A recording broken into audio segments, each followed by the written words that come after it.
So, welcome everybody. Today, I'm excited to be back again with you, Todd, for this episode of the Let's Talk About Love, Sex, and Infidelity podcast. Today, we are talking about tuning into the love frequency, which you just said is one of your favorite subjects and Yes, something that you were away in Tulsa, Oklahoma today, recording something on the subject. So, you're all prepared to talk to me and your audience about this, right? that's true.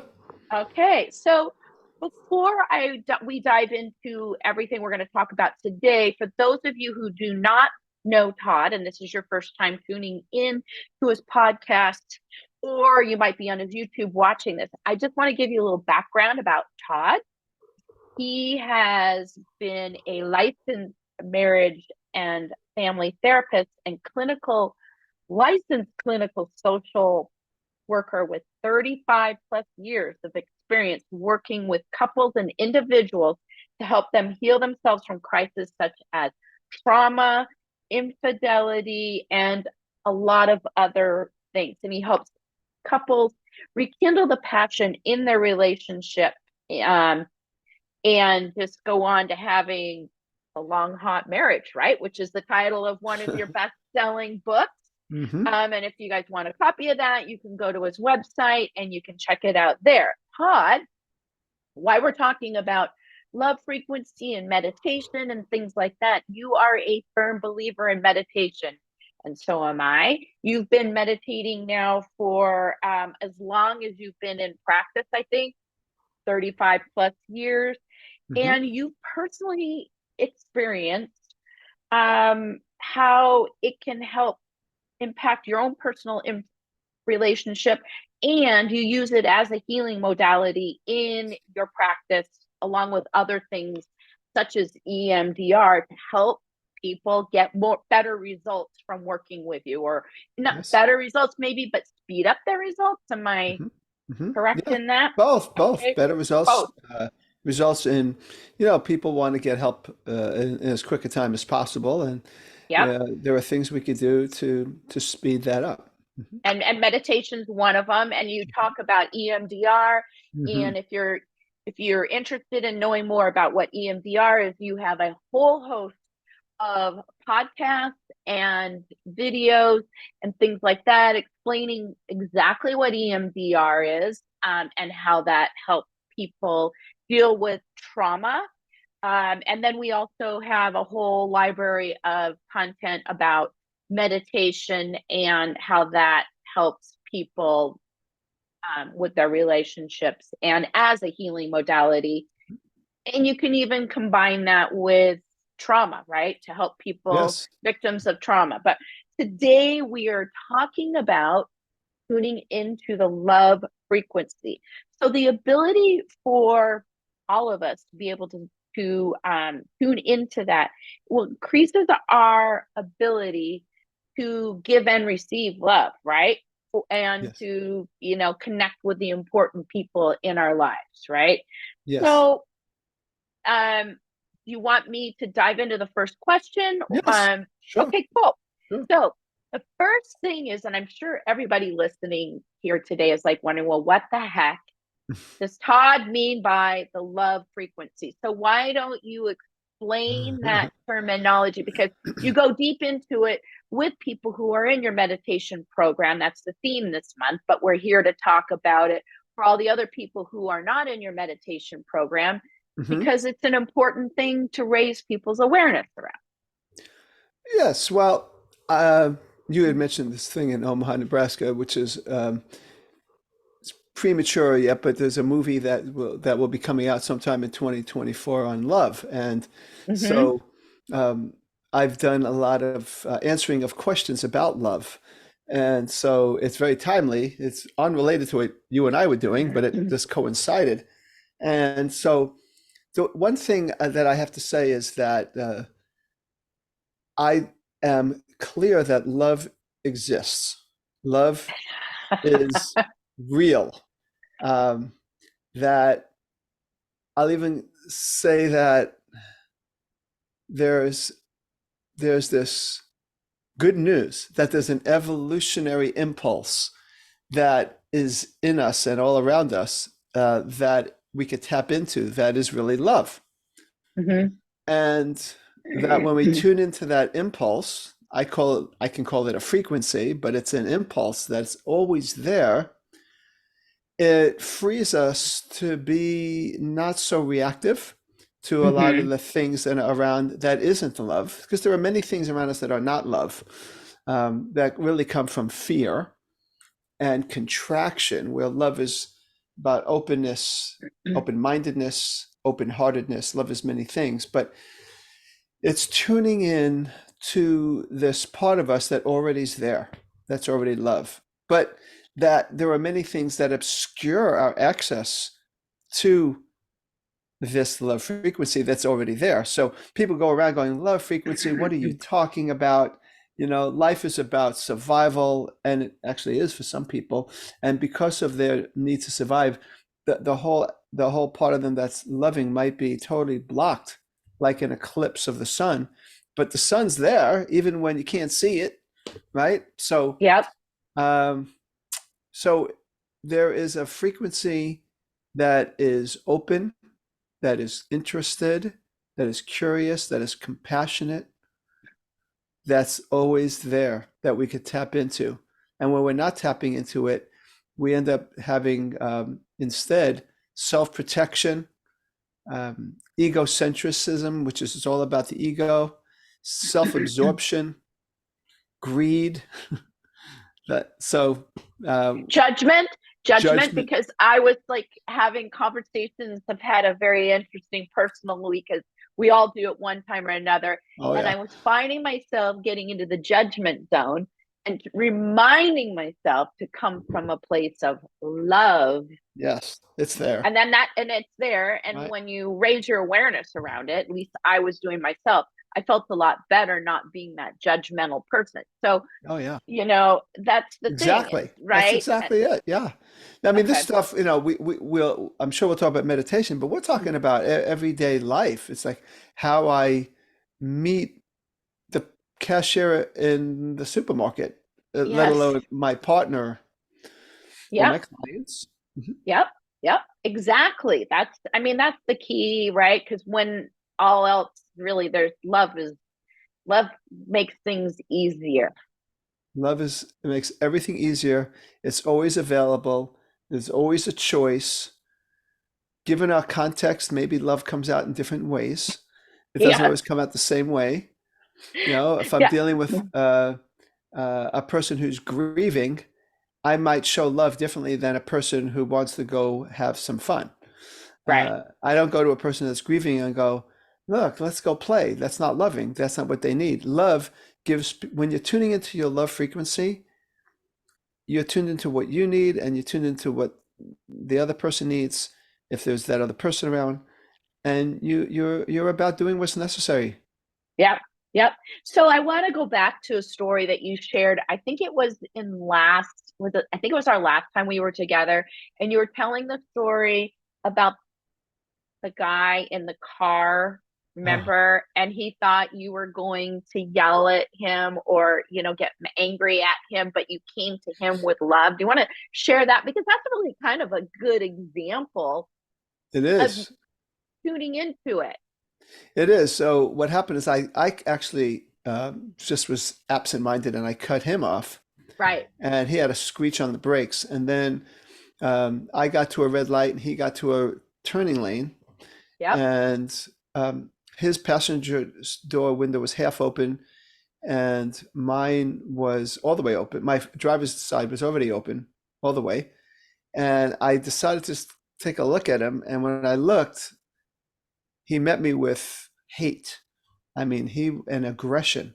And he cussed me out. And he said, I'm going to come out here and kick your blah, blah, blah, blah ass. And I'm going to do, and he looked like he was already a guy that hasn't had a happy life, a Yeah. lot of stress, a lot of aggression.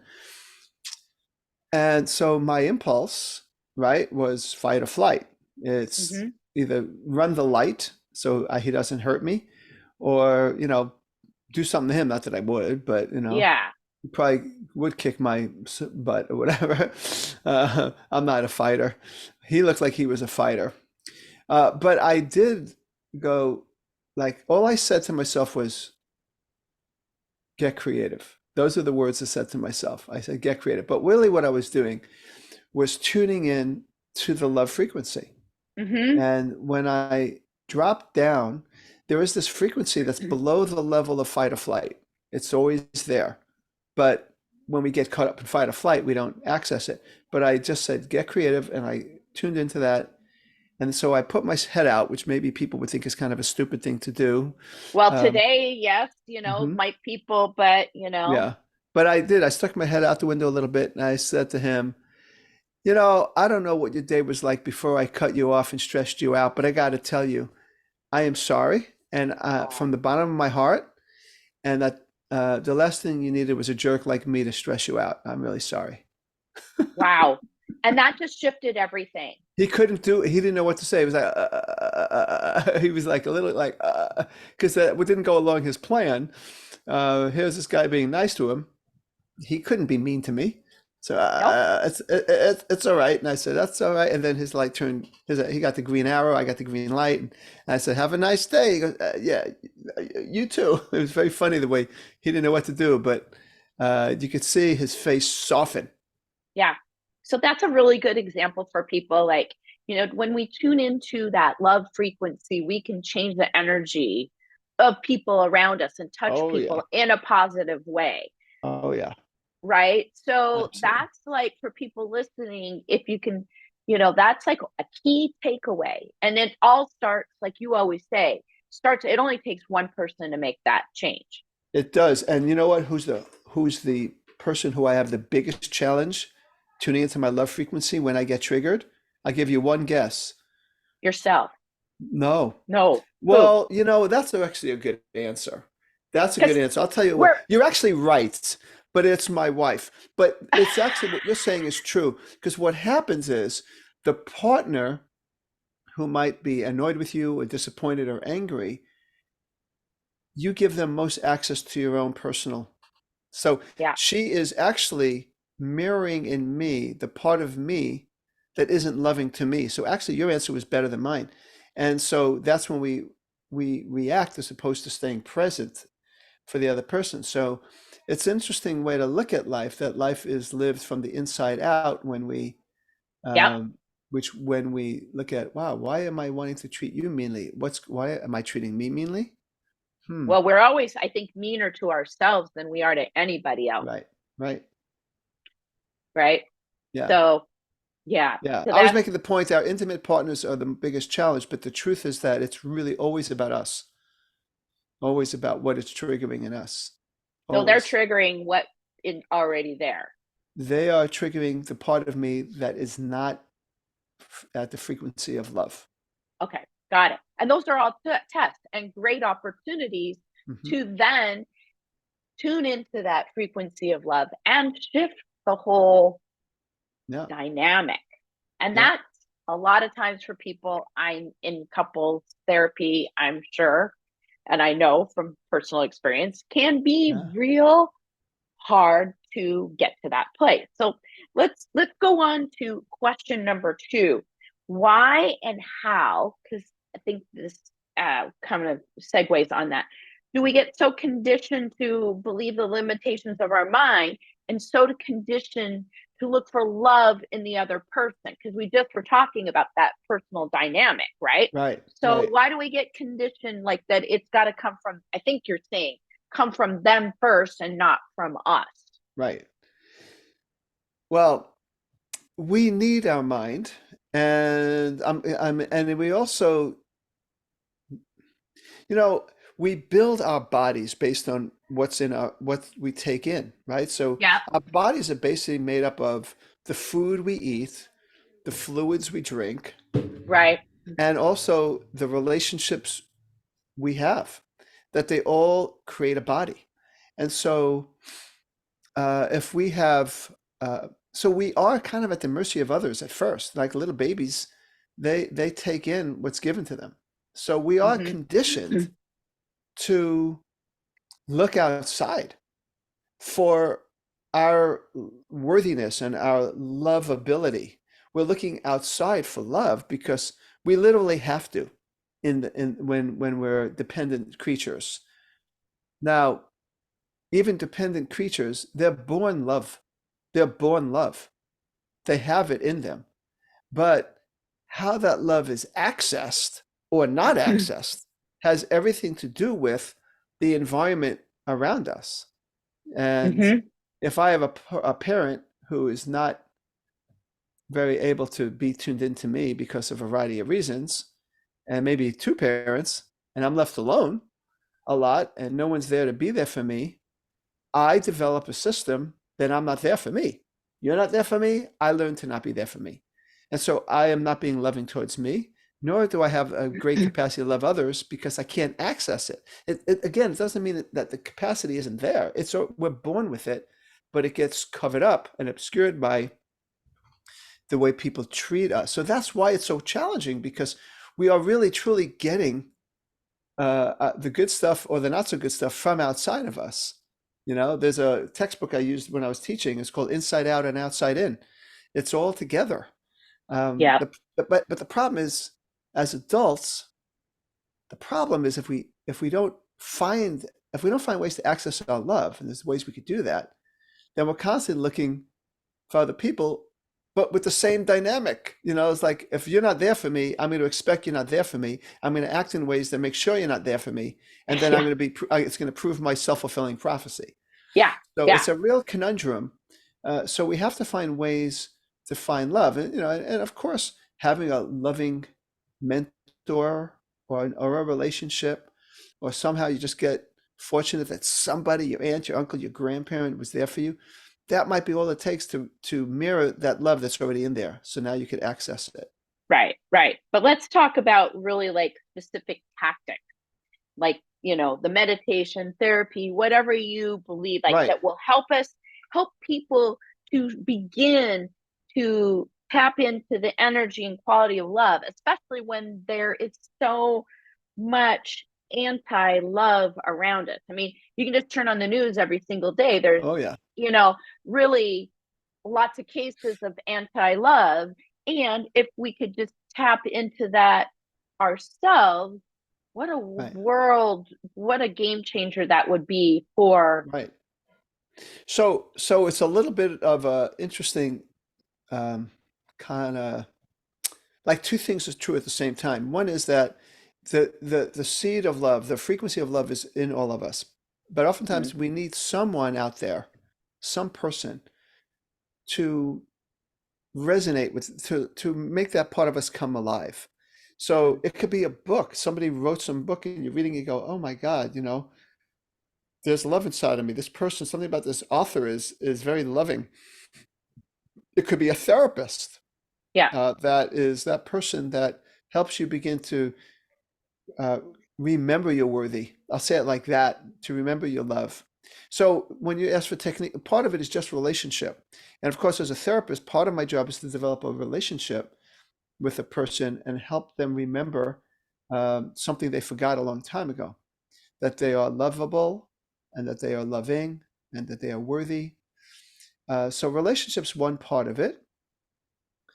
I think meditation, what it does is it helps people tune in to the love that's there because you're learning to not get so caught up in the mind. Again, Yeah.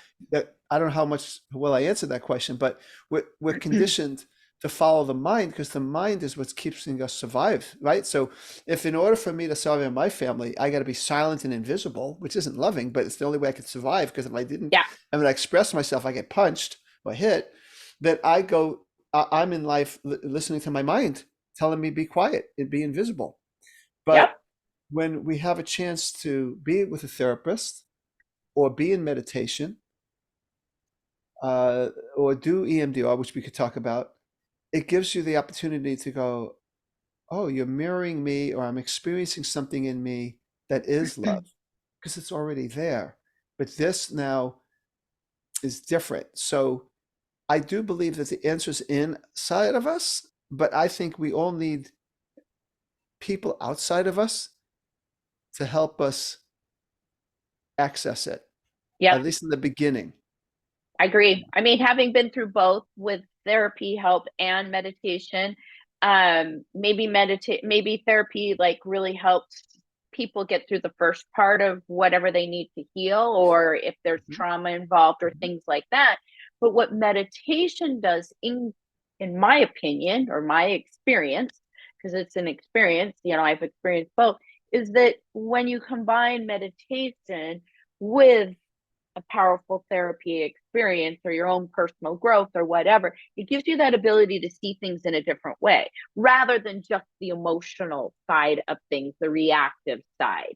So it gives you a different perspective. Now, am I explaining that a little bit? No, it's good. It's good. It's like the metaphor I've used before with the ocean, and got people are just focused on the waves, and they think Yeah, that's all they are, and they're stuck in the waves. And the yeah, waves is part of it, but there's so much a depth to all of us that meditation allows us to experience some of the depths of who we really are, our true nature that is below the waves, and you start to get glimpses of, oh, I'm not that. I'm yeah, not that. I am more than that.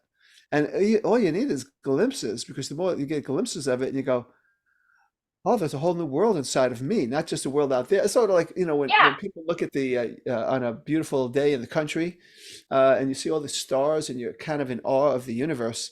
But there's this inner universe, that deserves just as much awe, like, wow, there's a lot more to me. I don't even know what it is yet. I mean, it's a mystery, just like the universe, just the galaxies and the stars. But we are a mystery. And of course, there's a part of us always wants to understand things and know things, and we use the mind. The mind wants to know everything, but it's limited in a way. So when we meditate, it opens us up to go beyond our minds, and that's where we have this capacity, kind of naturally, to be loving and to love ourselves and to love others, and to be giving and generous, and not be run by our fears, and not always live in lack and all that good stuff. oh yeah, it just takes it to a whole different level rather than just basic survival. And I think that's where you're saying the beautiful universe exists, because it's like a wide open space. It's a It's wide a wide open. open space. I Yeah. mean, that's how I can only explain it. And if there's Yeah. like it's calm. It's calm and it's new. Like no matter what I've done that has when I was caught up in my mind and maybe I didn't handle things so well, I could always, when I'm meditating, it's like, I'm open to, this is a brand new baby Yep, birth minute. And you take that and it's like, I'm free. I'm free to love myself and yep, others.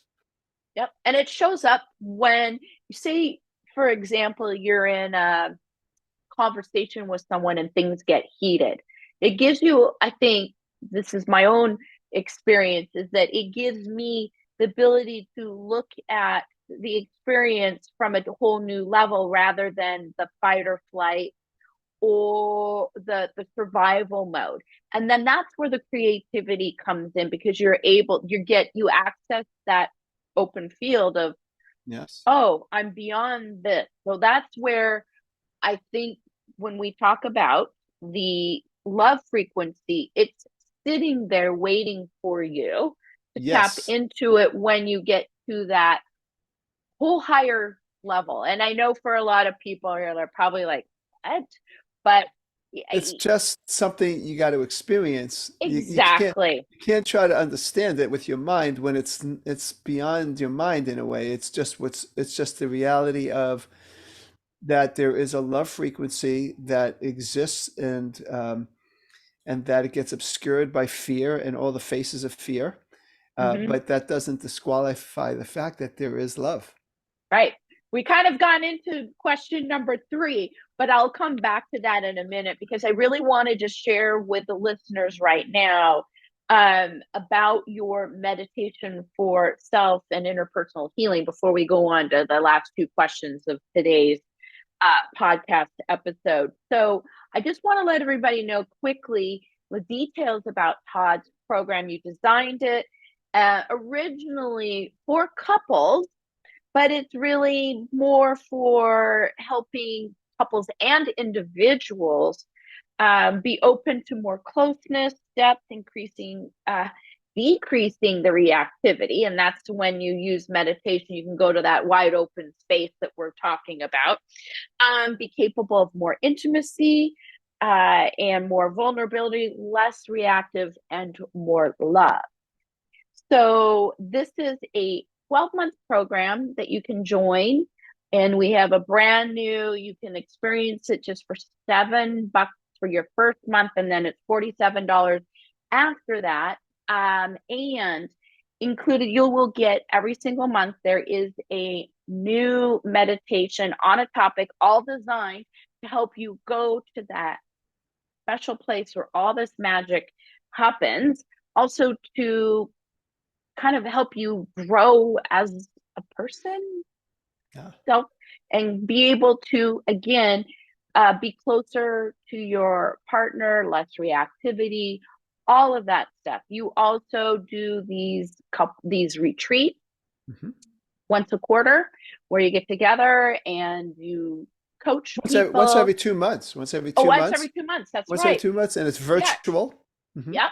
Zoom, and you coach people in the program, you answer their questions, you do a guided meditation with everybody, and it's just a really awesome experience. So in the program, there's a topic every month. You get a practice guide, a video, coaching from Todd on in the video how to use this month's meditations. And there's 2 meditations every single month, one at the first of the month and one 15 days later. So you basically, when you're in the program, you get a new meditation, a new topic every 30 days, and then a new meditation in the middle of each month, every 15 days. So it's a great program, great value, designed to help people who want to experience this whole other side of themselves. It will make you, I don't know, tap into the love frequency and Yeah. for yourself, others, be less reactive. So we've got the link right down below in the notes, so you can go check it out. But let's dive into the third question for today. And that was, and we've really kind of talked about this a little bit more between in when we were talking earlier, but really, Todd, what happens? Like, what happens as a result when people learn how to tap into that love frequency? Well, it's first of all, the word that comes to my mind is liberating. We're liberated from the cycle of reactivity that many people are stuck in. Yeah. So, so what it looks like is, wow, I could start something good. I don't have to wait. You mentioned this earlier. It takes one to start something. Oh, But yeah. now I could access, as I tune into the love frequency, it's like, oh, I don't even have to have my partner treat me wonderful to love that person. My partner could even, now I'm not saying that we should be abused. We need to have boundaries because we need to take care of ourselves. That's also loving. We have to set boundaries. But I'm just saying that oftentimes we find that we're stuck in a relationship with these patterns. And with meditation and accessing your love frequency, suddenly it's like, wow, I could start something different. Like the guy that I cut off, right? I changed the whole trajectory of where he was going. He couldn't be mean to me, just couldn't. It was impossible, impossible. And so that was the power of that moment to make a Mm-hmm. choice. I mean, love Yes. is a choice that I could. Love is a choice. It's a choice to access that part of me that is outside of the pattern of reactivity that we all oftentimes find ourselves in. Eye for an eye, tooth for the whole thing, reactivity. So it looks like a fresh start. It looks like creativity. The person who's accessing the love frequency finds that they're more courageous, they're more creative, they can take more risks because the worst thing that happens is I don't succeed and I'm still loving myself because I could always tap into the love frequency. It can make us more financially ahead because we're able to take risks and not be worried about failure so much. So there's more of an expanded way of living, in relationships, with love, with our families. Uh, people find that oh my God, I can make an impact. So they find ways to make impacts. They're more generous, they're more charitable. So I could go on and on about what it looks like. But what it looks like is also the being more interested in the other person too, not just always promoting ourselves, Right. but being Right. interested in others and their well-being and their stories, and to make them feel like they matter. And of course, when you do that, the people like you more, and that you have better friends, and you have better marriages, and you have, so am I leaving things out? I'm sure I am No, well, actually, but I'm like, I'm, as you say that, because I agree. I think that meditation allows me, like the things like we've talked about, reactivity. So being, when you don't, I think the key is that I've found in my own personal experience is when you can tap into, when you can get out of that reactive mode, which meditation really helps it opens you up to being able to make these other choices, yeah, you right? have To more take choices. Yeah. more, yeah, more choices, to start something new, to not be affected by all the things that have affected you before, don't affect you anymore. At least not as much. And Yes. when we're not That living we, in survival, it opens up a whole realm. And even though many of us really aren't in survival, we're not living in third world countries, because people that are, they have another that they can't afford what we're talking about, unfortunately, sometimes, um, right, because they're just too busy trying to survive. Even though some of these people really, I'll contradict myself. Some of these people find ways to be very loving, and they have loving communities. But my point is that we have the option now to be more generous with our yeah, hearts, with our energy, maybe with our money. And we just know that, there's this kind of, when you're living, accessing your love, there's this spiritual law of giving and receiving. The more I give, the more I receive. But it's important to receive too. And people oh that yeah, don't receive well need to learn how to open their hearts to receiving, which, it's blocked. Fear of the past repeating itself. So again, meditation opens us up to the newness of the moment and new opportunities, and not being caught up not only in the patterns of other people, but even in our own patterns from our past. right. Okay, so let's wrap this up with my final question, because I always like to ask you if you've got some examples from your work with, thousands of couples in your practice and in your meditation group, where you've been able to help them tap into this love frequency, and how did it impact their No, relationship? no examples, none, zero. No, actually, probably many, many, many, many. Yeah, And the reason for that is that this stuff really works. And of yeah. course, in what I do, I'm promoting love all the time. Mm-hmm. Um, and I just got off with a new client now where he cheated, Mm, but he didn't tell everything. And we're talking about how loving it's going to be for him to do the scary thing of saying it all, so that his partner can relax and trust.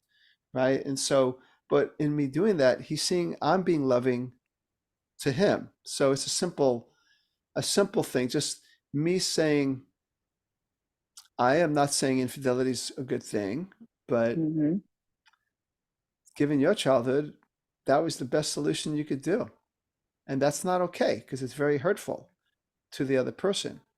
And I call infidelity an interpersonal crime, because it steals from the partner the capacity to get good information, to make good decisions about their life. But at the same time, to help him see that he's deepest down, he's innocent. And the reason he acted out was because he didn't get what he needed when he was younger. Um, Lost his dad at a very young age, and he had an overwhelmed mom with 3 kids, and he was neglected. So what do you Wow. do?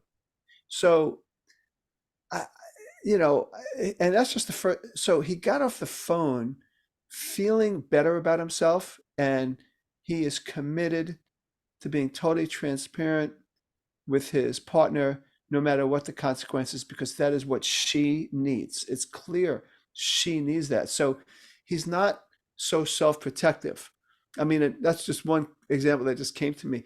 But of course, I'm thinking of a number of couples, but one in particular where, uh, uh, again, he also did his form of betrayal with his wife, and they came in lost, and they we did a lot of reframing and trying to look at, because at the core we're loving. So when we're not being loving, there's always something that's in the way. What's Hmm. blocking it? And it's oftentimes things that have happened in our past, in our childhood, and it was no different with this person. And the partner of the betrayal was able to, uh, with my assistance, be loving towards him and understanding, but still be loving enough towards herself to say, this really hurts. So we did a lot of Yeah. couples work, a lot of communication work. And then they also did my meditation program. So when they did that, they had more access and they were able to really regulate, really calm themselves down, really come from a place of depth. And they're doing so much better, so much better. Um, Wow. so it's just a combination of the love I showed them, the love they were able to show each other, even during very challenging circumstances, and the meditation that helped them tune in to um, to the truth, the true nature, that their loving natures. It's really That's good. a real powerful method when you, or way of healing, when you put those two where you put therapy and meditation together Mm, to help heal what is a traumatic. And I know sometimes you also include EMDR in mm. I helping did with them couple. too. You do, Yes, yeah. yeah, So it's which a is a real trauma. powerful. It's a trauma treatment that helps people move on from trauma so that it doesn't stop them from being intelligent and intuitive and protect when they need to protect, but they're not being overprotective based on the past of their relationship or the past from their childhood. So and it's also helps people kind of access their loving self.